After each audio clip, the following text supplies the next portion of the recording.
Rinjilatul, Rahma, Restu, Reza, Raka, Raka Sakit, Rindo, Alfa, Selviana, Sila, Siti Mukmaina, Wahdini, Windy, Wiwin, Gayu, Asyawul, Amelia. Oke, ini masih ada beberapa yang sakit. Kita doakan semoga teman-teman kita yang sakit segera diberikan kesembuhan. Dan yang hari ini tidak hadir atau Alfa, semoga besok bisa kembali bersekolah lagi. Oke, hari ini Ibu akan cek suasana hati kalian dulu dengan emoji finger. 1 sampai 5 emoji fingernya. Silakan kalian ungkapkan perasaan kalian hari ini menggunakan jari kalian. Mulai dari angka 1 berarti suasana hatinya buruk. Angka 5 ini suasana hatinya sangat gembira. Oke, sudah siap? Ya. Oke. Bagaimana perasaan hati kalian hari ini menggunakan emoji finger? Oke, gimana? Esa, emoji fingernya berapa hari ini? Berapa? 2. Oke, berarti kalau 2 kenapa nih? Apa bang? 2 itu berarti sedih. Kenapa? Bukan sedih bu, yang senang. Oh senang. Kalau senang berarti 5 Esa. Oke, yang lainnya? Angkat jarinya. 5. Oke, ada yang 5, ada yang 3. Berarti hari ini perasaan kita tidak ada yang sedih. Tepuk tangan buat kalian. Agar pembelajaran hari ini pelan-pelan semangat, coba kita rilekskan dulu badan kita dengan tarik nafas. Tahan.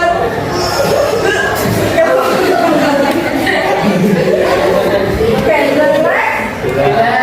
Kalau sudah rileks, sebelum belajar, Ibu akan mengecek uji pengetahuan awal kalian terlebih dahulu materi masalah sosial dengan menggunakan kuisis. Ada yang pernah bermain kuisis?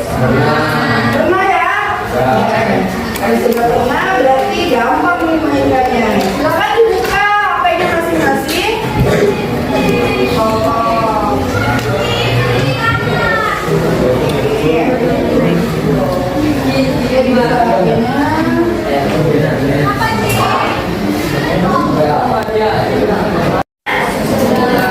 Oke, kalau sudah siap, bisa dibuka di Google-nya kuisis.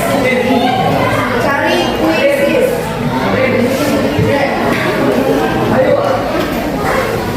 Nah, kodenya adalah 801804. Silakan join terlebih dahulu. Ya. Ini tekan ya. Enter kode. Pilihnya enter kode ya. Pilih Yground, enter kode. Kodenya 801804. Kenapa? Gini, Ya. yang mana bu? Enter kode dulu. Black. Kelihatan.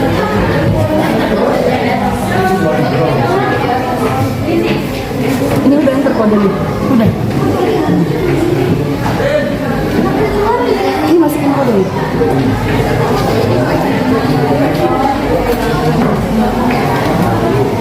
Nah, baru sudah ada yang masuk 2 orang.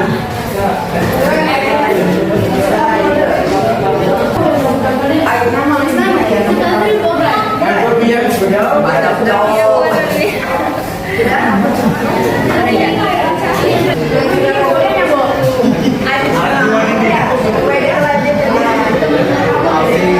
Mulai 1, 2, 3. Mulai nih bu, mulai nih. Nanti muncul, langsung muncul.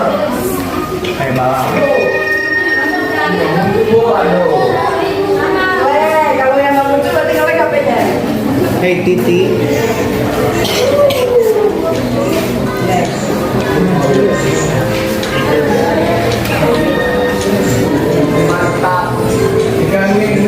Masih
Boleh dibantu?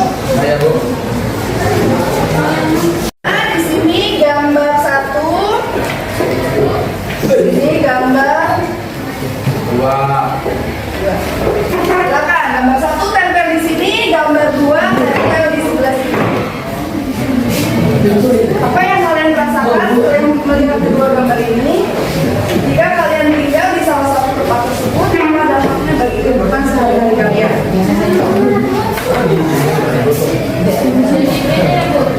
Apa? Ibu, alis skip this kok. Skip. Gak apa-apa, tulis aja di salah satu gambarnya.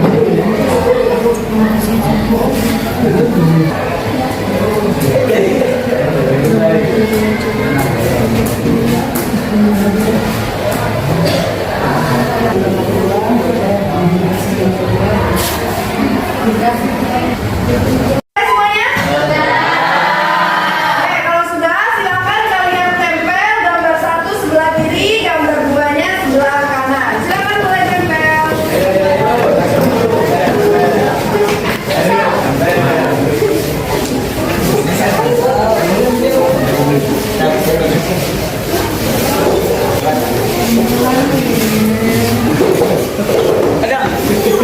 Semuanya ditempel. Coba siapa yang mau membantu ibu membacakan hasil dari nomornya? Boleh? Baca-baca kena. Silakan. Gimana jawabnya? Gambar enggak. Mulai dari gambar 1, selanjutnya gambar 2. Masyarakat sosial nomor 1. Ya. Gimana katanya perasaannya? Atau Bu, masyarakat sosial nomor 1 dong. Oke, yang lain coba. Gambar 2, sedih, kasihan. Gambar 2, sosial, sedih. Terus, Masyarakat sosial. terus. Rasa sedih yang sangat terlihat dan dirasakan berdampak bagi kesehatan anak-anak maupun masyarakat, bisa memicu kebanjiran apabila saat musim hujan dan mengundang banyak bakteri. Oke, dampaknya katanya kesehatan ya. Ada lagi satu lagi. Mana Sapri? Ya, silakan. Sana, depan. Masyarakat setempat akan mengalami ketidaknyamanan, lingkungan yang kurang bersih, sehingga anak-anak pun tidak bisa belajar dengan tenang dan nyaman, dan yang saya rasakan akan sangat sedih dan tidak nyaman. Oke, akan sangat sedih dan tidak nyaman. Oke, jadi kesimpulannya apa dari gambar 1 dan 2? Kesimpulannya, ya, nih dari gambar 1 kesimpulannya apa? Ternyata, sini di tengah. Menurut kamu aja, dari gambar 1 kesimpulannya apa? Kesimpulannya bahwa jika lingkungan bersih, anak-anak pun mainnya juga seru. Seru. Kalau gambar 2? Kalau gambar 2, jika lingkungannya kotor, maka anak-anak pun kesulitan untuk bermain di situ karena banyak penyakit dan bakteri. Oke, tepuk tangan untuk semuanya. Di satu gambar yang ini terlihat begitu menyenangkan, begitu bersih. Kalau kita hidup di lingkungan yang seperti ini akan mempengaruhi kehidupan kita sehari-hari. Anaknya menjadi ceria, psikologisnya bagus, ya kan? Sekolahnya juga mungkin jadi anak yang pintar. Berbeda dengan gambar yang kedua, ini akan mempengaruhi kesehatannya tadi, terus kandungan burung, akan mempengaruhi mungkin sekolahnya juga akan menjadi terhambat. Nah, jadi inilah dia jumlah anak putus sekolah di Kabupaten Pandeglang dari 2023 sampai 2025. Januari 2025 11.340 anak. Ini mulai dari SD sampai SMA-nya. Sepanjang 2024 SD sampai SMP kurang lebih 5.000 anak. 2023-nya khusus SMP saja itu 700 anak. Di bulan Mei terakhir pendataan tahun 2025, estimasinya dari semua jenjang SD sampai SMA itu kurang lebih 3.000 anak. Menurut kalian dari tahun 2023, 2024 dan 2025 angka putus sekolahnya meningkat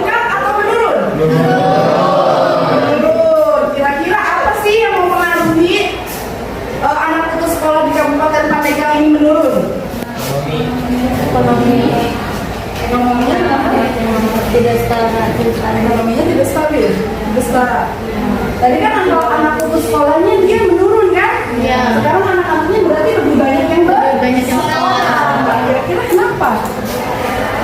Didukung sama pemerintahnya. Betul. Karena didukung oleh pemerintahnya. Sekarang siapa yang tahu visi misi dari Gubernur Banten atau dari kabupatennya deh? Bupatinya siapa? Dewi Ing ya kan? Nah, visi misi mereka apa?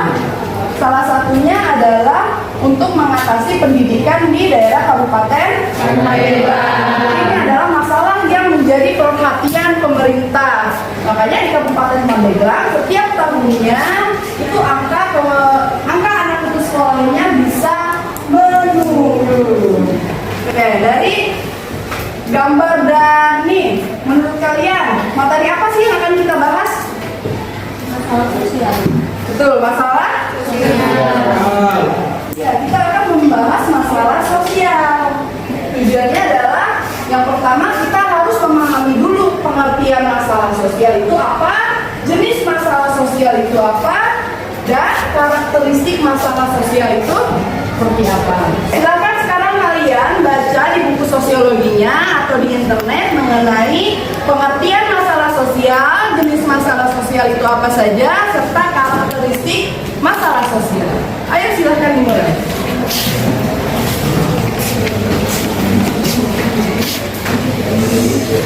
Di buku sosiologi ya.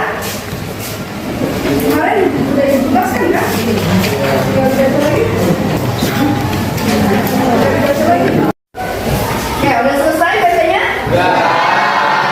Oke, siapa yang mewakili apa itu masalah sosial? Angkat tangannya. Oke, silakan Nur. Boleh. Apa yang kamu baca tadi tentang masalah sosial?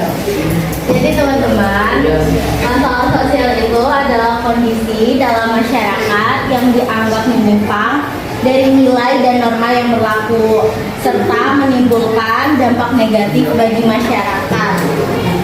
Oke, contohnya apa Bu?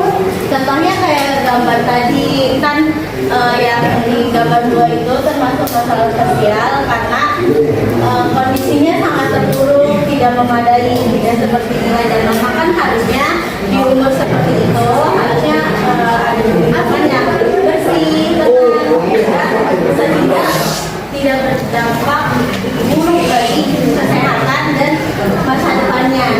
Oke, sudah cukup. Oke, kau tepuk tangan buat yang laki-laki, siapa yang mewakilinya? Oke, silakan hadir. Di depan atau mau di sini? Di depan, boleh.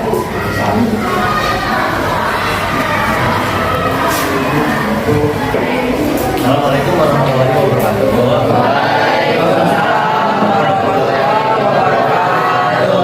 Saya di sini izin menambahkan dari yang diungkapkan oleh tadi. Sejujurnya banyak juga dampak sosial di masyarakat Indonesia itu, terutama di lingkungan pedesaan, terutama di daerah Banten itu banyak faktor-faktor seperti yang bilang tadi. Dan juga banyak masalahnya untuk anak kecil tuh, anak kecil juga, terutama anak-anak yang masih umur SD, bahkan yang udah umur SMA pun, yang seperti di gambar tadi itu diungkapkan. Nah ini juga tuh salah satunya.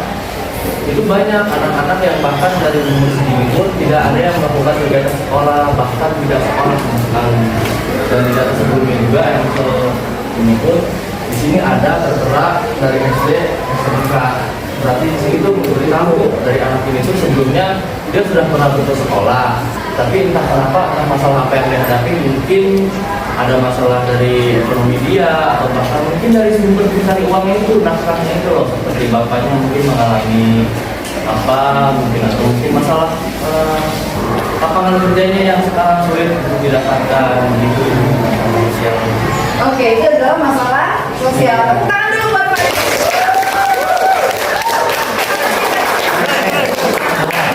Masalah sosial itu adalah kondisi yang tidak sesuai dengan harapan kita, ya kan? Kita kan maunya yang bagus-bagus ya? Masalah sosial itu kalau di masyarakat tidak sesuai dengan nilai dan norma yang berlaku. Nilai itu apa? Norma? Aturan.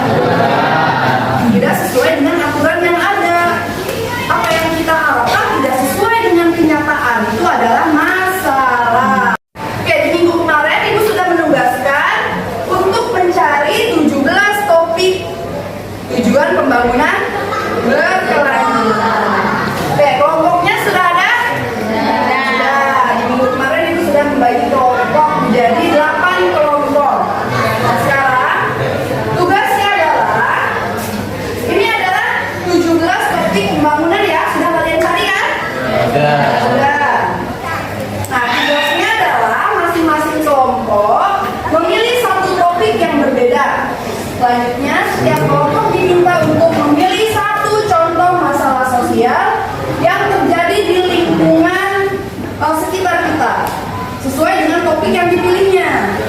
Yang ketiga, kemukakan argumentasi kelompok terkait alasan atau contoh tersebut dapat dikategorikan sebagai masalah sosial dan mengapa masalah sosial itu penting. Nah, hasilnya kalian bisa dibuat menjadi infografik, poster, atau video dan dikumpulkan di Google Drive. Link Google Drive-nya sudah dikirim di WA ya? Sudah. Oke, sekarang silakan kalian kumpul dengan kelompoknya masing-masing. Oke, sudah berkelompok dulunya? Berikan lembar kerjanya. Silakan materinya boleh ditulis dulu di sini, baru kalian pindahkan menjadi sebuah poster, infografik boleh, atau video juga boleh. Nah, nanti sebelum presentasi silakan kalian menyiapkan gel kelompoknya masing-masing ya. Jadi sebelum presentasi kalian sajikan dulu gel ya. Oke. Apa temanya? Ya, dan sejahtera. Masalahnya berarti apa?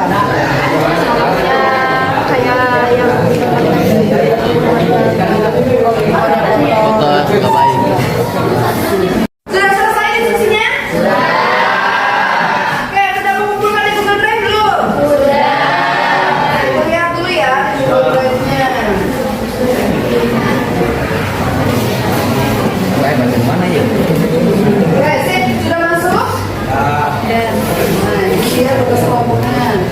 Oke, sekarang kita akan presentasi. Mulai dari kelompok berapa yang mau siap untuk presentasi? Assalamualaikum warahmatullahi wabarakatuh.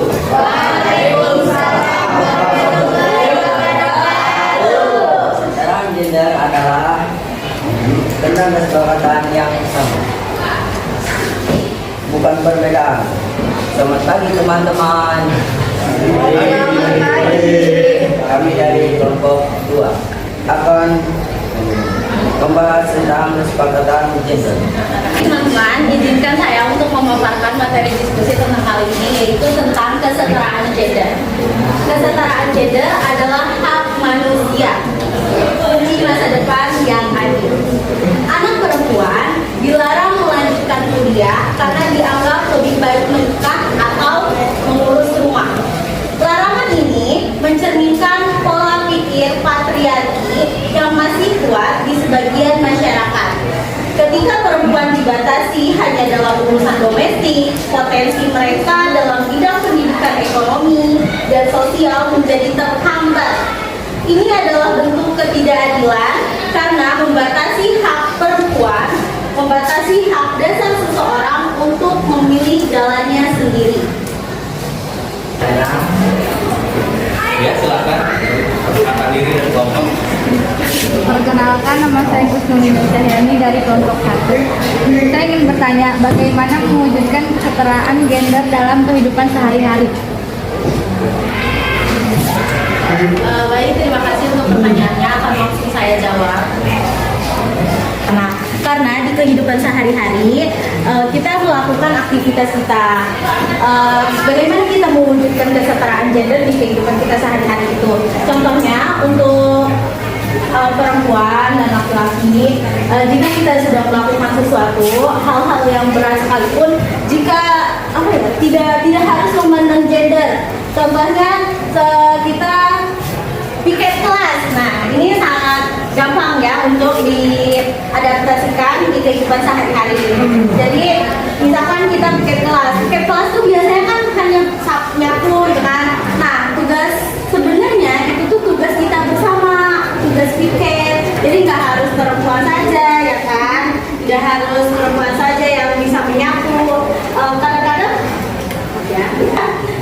laki-laki itu hanya berbicara seperti ini. Kamu aja yang piket, kamu kan cewek, bisa dong pastinya. Loh, emang laki-laki nggak bisa? Emang laki-laki nggak boleh nyapu? Boleh dong, karena itu namanya kesetaraan gender. Paham? Oke. Pertanyaannya, karena juga kami untuk menentukan gender.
Terus Jadi lebih baik kita mengutamakan masalah itu dulu, bagaimana caranya dalam menyediakan lapangan pekerjaan yang lebih untuk masyarakat Indonesia. oke, kalau lapangan kerjanya sudah bagus berarti Insya Allah Indonesia bisa maju Ibu. oke, Indonesia perubahan.